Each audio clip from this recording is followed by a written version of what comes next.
You thought he was done? You thought the takes were too hot to handle? You better think again. He's back with even more scorching opinions, more controversial predictions, and the kind of truth bombs that only Zain Bando can deliver. If you missed the first round, prepare yourself. This is the follow-up you've been waiting for. It's time for Zain Zinger Part 2. Another certified hit from the Empty the Bench Network. Here's your host, Zain Bando.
Well, good morning, everyone, and welcome back to Zain Zinger Part 2.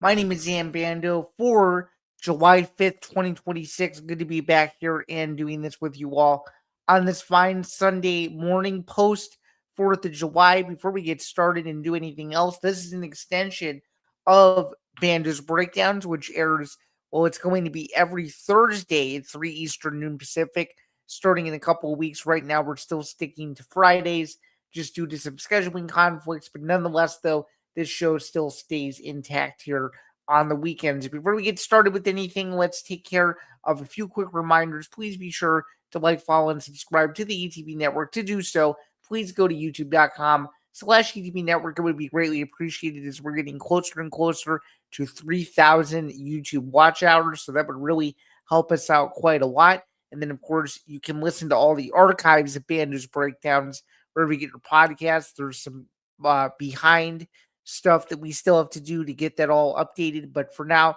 you can listen to the majority of the archives. I would say about 90% of the episodes I've done so far in the show's history are up there. So if you want to immerse yourself in those, you certainly can. My name is Zain Bando. I'm a sports journalist and an ETB Network co-host. You can find my work several places. Obviously, I host Bando's Breakdowns. I co-host ETB Sports. I will be co-hosting Forever Power 5 this season. More details on that to come. And in fact, it may even change this show all but slightly, but it will change a little bit, assuming that the plan that we have comes to fruition, and so much more. You see me a lot across this channel, so please be sure to find me wherever you want. But this is the other show that's the extension of the main flagship show that I do, Bando's Breakdowns, every single week. So thanks again for tuning in. We already have 41 people in the stream. Shout out to all of you as well. And of course, you can follow the show on social media at Bando's Breakdown. More clips to come from this past episode. I know you guys are waiting on those, but because of the holiday, we decided to kind of readjust the schedule. So you will see clips from this past week. Stay tuned for those. That's where all the clips live across. So excuse me, social media as well. All right, let's continue on here with the stream. Sorry for the little bit of the tickle there, but nonetheless, though, let's get started. As per usual, it is Zain Zinger Part 2. We try to keep things very simple on this stream. It's not as extensive as Bando's Breakdowns, but we do our best here with what we have. Before we get into anything else, though, I forgot to mention this. Zain Zinger Part 2, you can catch Sunday's episodes and or replay on YouTube and or X. Let's talk about some of the platforms that we are streaming to today. We are streaming to the ETB Network YouTube channel, my YouTube channel, the ETB Network Twitter account, my Twitter account, the Bando's Breakdowns Twitter account, MTGP, ETB Sports, and Forever Power 5, as if we may get to some college football, but if not, it is there as well as another destination. And in fact, just to kind of tease the college football thing just a little bit, you will be seeing some previews from me in the coming weeks on some of the teams, but for now, we're in a bit of a dead period, so we're just going to stick with what we have. So to get started here, we kind of did talk about this on the actual show the other day, but the Norman Powell free agency signing, I wanted to get into it a little bit more. I wanted to read the press release to you guys as well. I think that gives some context to who the Bulls are getting.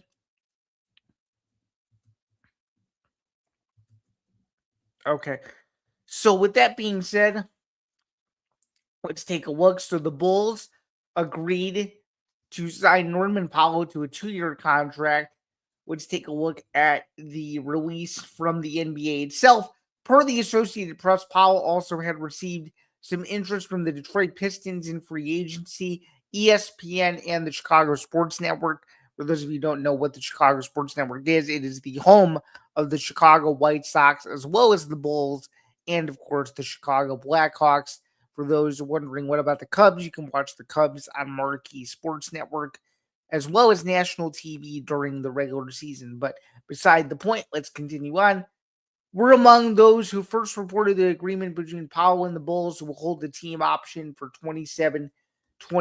Powell joins a Bulls team that is flush with young talent in the backcourt, including Mateus Buzelis and Josh Giddey, as well as top pick Caleb Wilson from the 2026 NBA draft. Chicago allowed 121.5 points per game this season, ranking 28th overall in the NBA.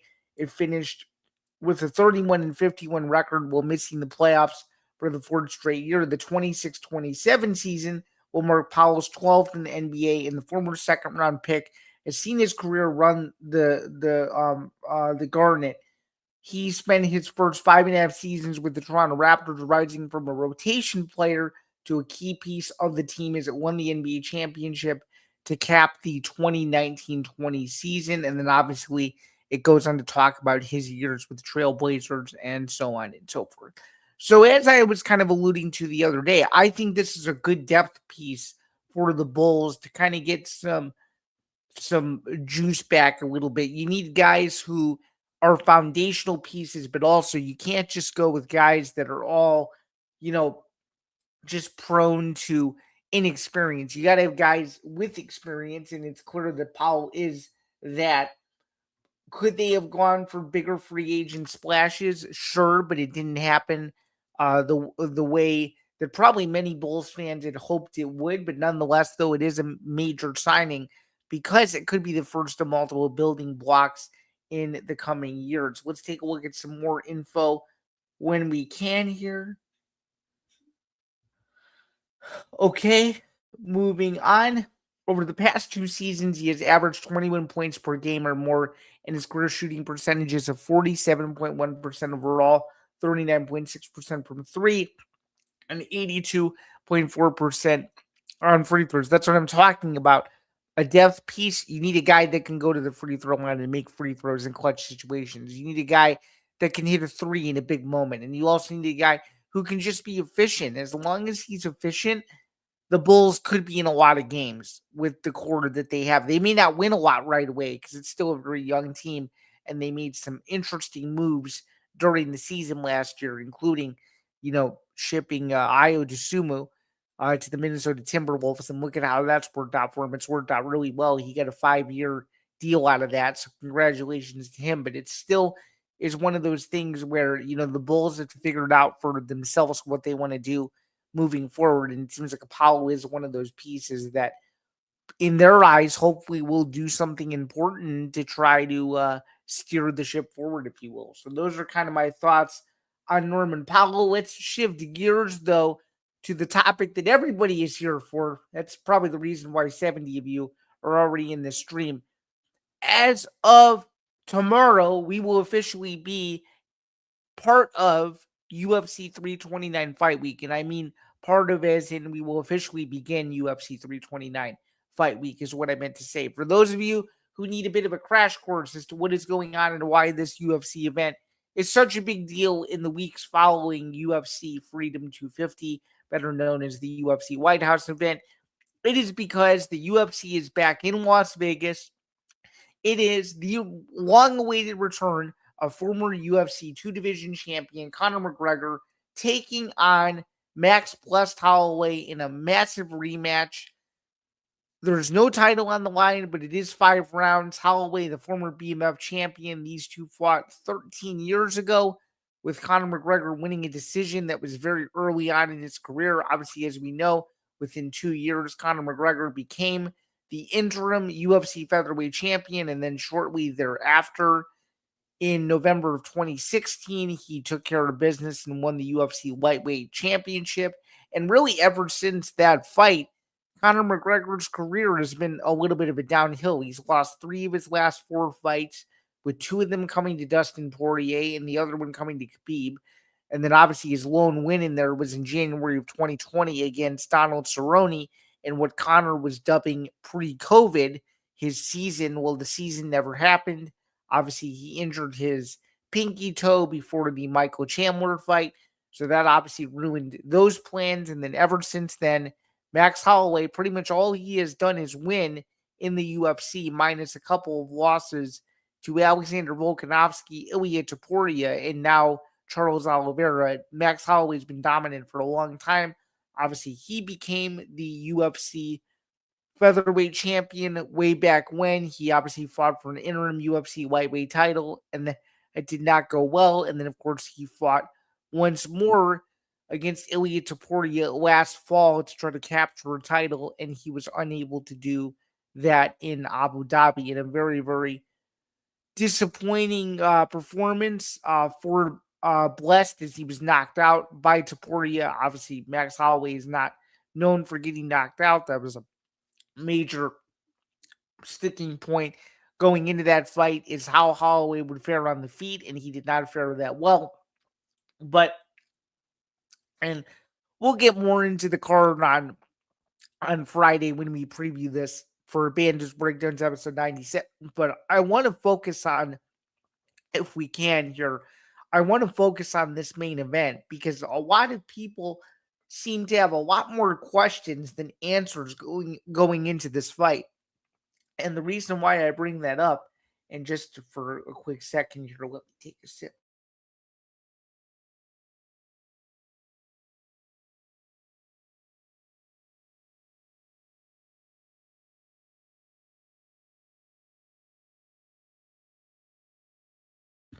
Okay, that's a lot better. But as I was saying, this fight, and I don't think a lot of people are really talking about this angle of it, is this fight is a crossroads fight. This is a bigger deal than people might realize. This isn't just, oh, Conor McGregor's coming back. It's the first time in 5 years.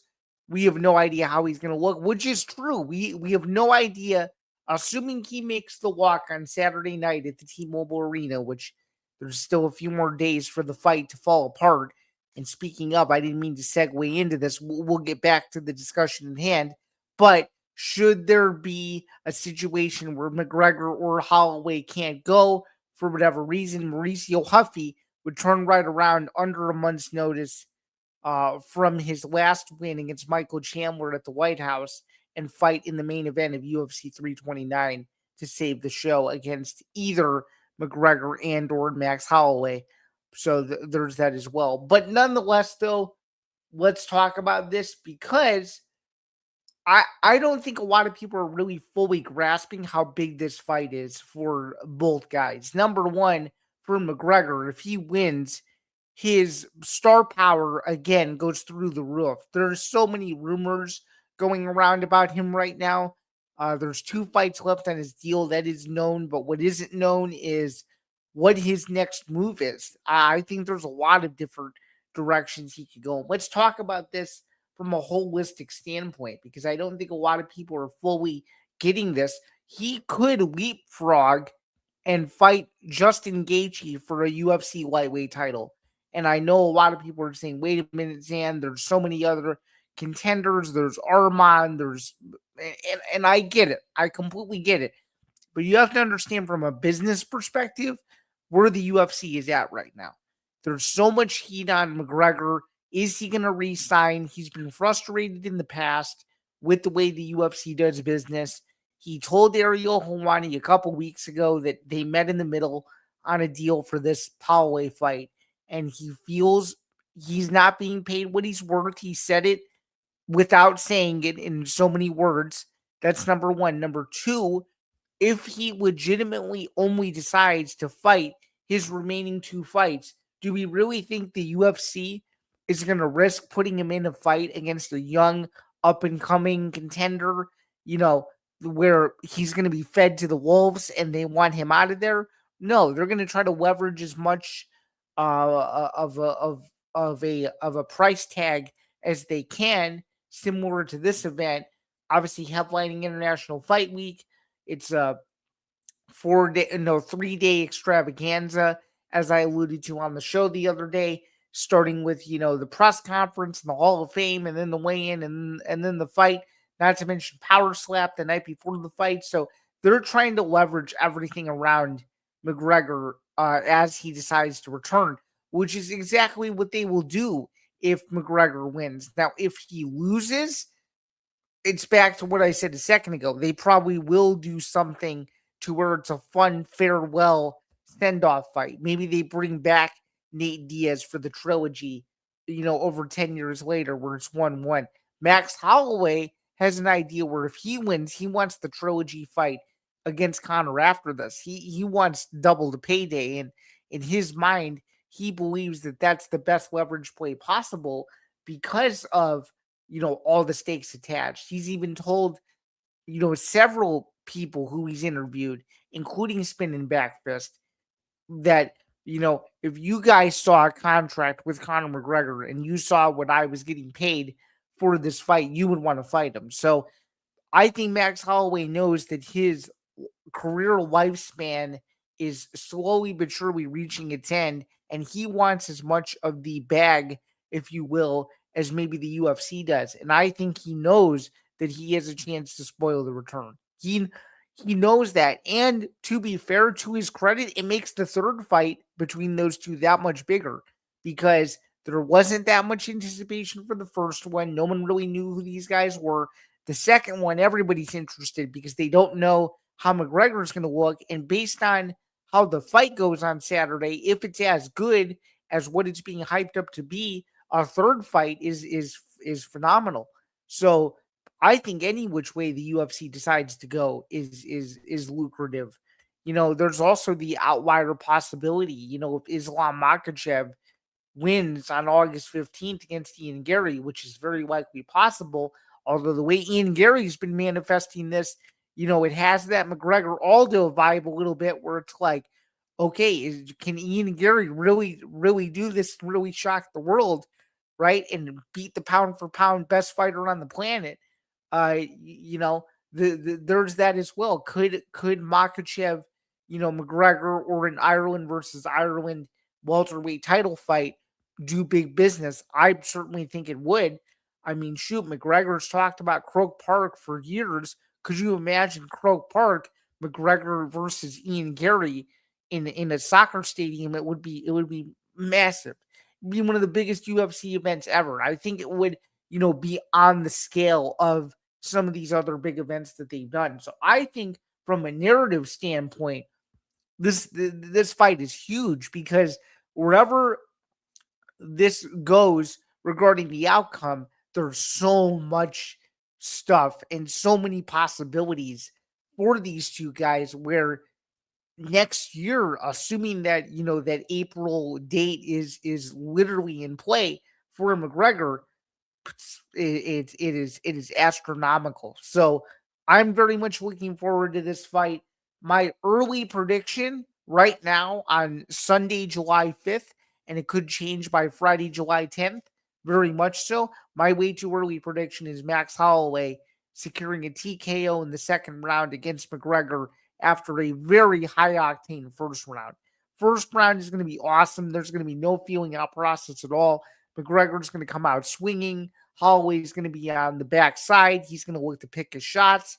And then near the end of the round, he's going to frustrate McGregor, try to take him to the ground and see what happens. If he can't do that, it'll go into the second round. McGregor's going to be visibly tired from trying to knock Holloway out, and Holloway's going to go in and finish him. That's my prediction. But if you're wondering how I believe Conor wins this fight, he has to do it within the first 5 minutes. He's got to go in there and he's got to look like he did against Donald Cerrone. He doesn't have to finish him in under a minute, 40 seconds, whatever it is, but he needs to go in there and he needs to put a beating on Max Holloway the second that fight starts. He's got to go in there, guns blazing, and just throw literal strikes, kicks, elbows, punches, jabs, counters, all that stuff. He's going to mix it up. He's going to take his time, but he's going to know that if he doesn't get him out of there in 5 minutes, the cardio angle is always for sure. That's not even a question. And the longer the fight goes, the more it favors Holloway because that's when his boxing gets crisper. So I think within the first 5 minutes, if Conor can't get him out of there, the fight is Holloway's to lose. And he's the only one that can make a mistake on that regard. So I'm really excited for this card. Very much looking forward to it. We'll preview the rest of the fights in a couple of days. But to give you a preview of what is to come on the card, let's take a look and do that very quickly here if we can. It's a stacked card, again, from the T-Mobile Arena in Vegas. If you don't have tickets, you won't be getting them. They're gone. That's a premium event. If I've ever seen one. There's 13 fights on the card. It's a 5 Eastern start for the prelims, although I've seen other rumblings that the card could start earlier. I would trust Tapology on this. Some other fights on the card: Benoit St. Denis versus Paddy Pimblett, Corey Sandhagen versus Mario Batista, Brandon Royval taking on Loner Kavanaugh. Could Kavanaugh secure another big win at flyweight as he is a surging contender in that division? King Green versus Terrence McKinney. Robert Whittaker makes his UFC light heavyweight debut against Nikita Krylov. Gable Steveson is the second to last fight on the prelims, making his UFC debut against Elijah Ellison. Not a lot of people know who Elijah Ellison is, but Elijah Ellison is one of these prospects that has a chance to become a name if he can beat Gable Steveson. Former champion Cody Garbrandt is fighting Adrian Yanez. Seems to me like Cody Garbrandt always seems to share these big cards. Kai Kamaka takes on Luke Riley. Kai Kamaka is back in the UFC. Tracy Cortez is on this card. Ryan Gandra's on this card. Cody Durden opens the card against Alessandro Costa. At UFC 329, again from the T-Mobile Arena in Las Vegas, only on Paramount Plus. It's a 13-fight card, and all roads lead to the main event of the evening: Conor McGregor versus Max Holloway. All right, the UFC's upcoming schedule. Not a lot of people know about this, that maybe new UFC fans. The UFC not having a card last night is extremely rare. Okay, so when they have these rare off weeks, they usually go on a bang with events, just one after the other after the other. So here are some of the confirmed events. I'm not going to tell you all of them because some of them have not been officially confirmed as of this live stream, and I don't want to talk out of turn. There's some dates that are still being thrown around in some different locations and all that stuff, so I don't want to overstep that, but I will tell you what cards are confirmed for, I guess, this next leg of the calendar. So after McGregor versus Holloway 2, the UFC goes to the Paycom Center in Oklahoma City for a fight night event. Dricus du Plessis versus Kamaru Usman. It is Kamaru Usman's UFC middleweight debut. Then the UFC heads to Etihad Arena in Abu Dhabi for a huge fight at light heavyweight. Magomed Ankalaev makes his return after losing his title to Alex Pereira, and he's taking on former title challenger Khalil Rountree. Euros Medic takes on, I think it's Daniel Rodriguez, if I'm not mistaken. That is in Belgrade, Serbia. And then obviously Mateusz Gamrot versus Quinlan Salkild at the Apex. That's a really good fight. That's on August 8th. Then the UFC heads to Philadelphia for a huge huge main event, as I was alluding to earlier in the stream, Xfinity Mobile Arena. Islam Makhachev versus Ian Machado Gary. Obviously, then after that, they head to Sacramento for Anthony Hernandez versus Gregory Rodriguez. I'm pretty sure, yep. And I would be correct on that. Yep, that's the main event of the evening.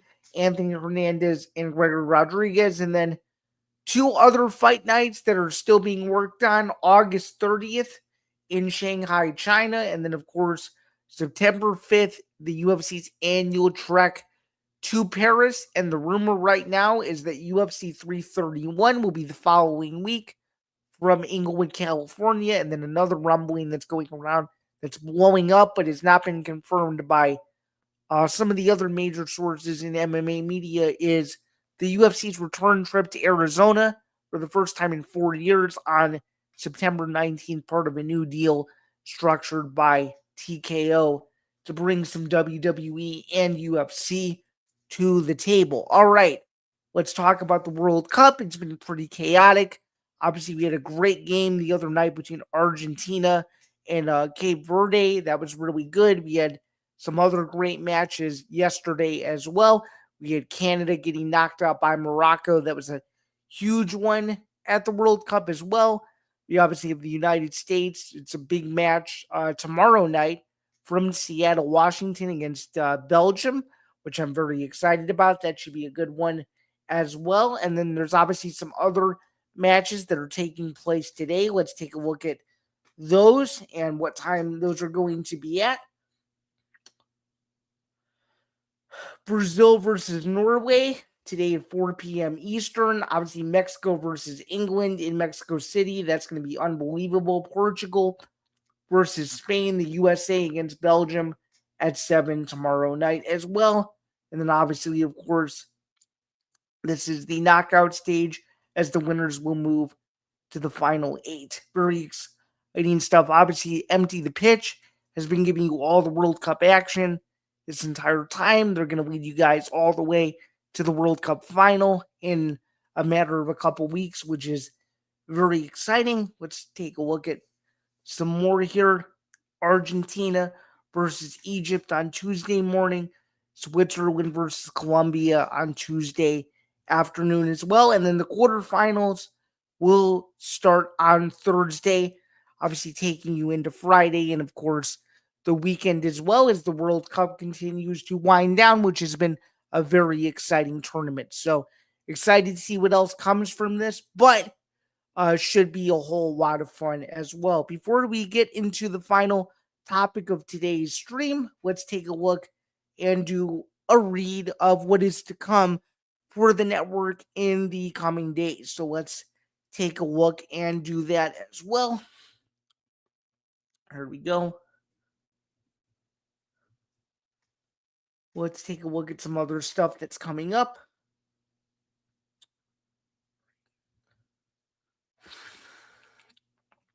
Speaking of UFC 329, because that's been kind of the theme here, Fight IQ with Tom Albano, which airs on Monday night, 7 Eastern, 4 p.m. Pacific. Step into the cage every Monday night with Tom Albano. Fight IQ breaks down the world of combat sports with the precision of a championship game plan, from analyzing ground control at PFL events to breaking down the technical mastery of the world's best strikers.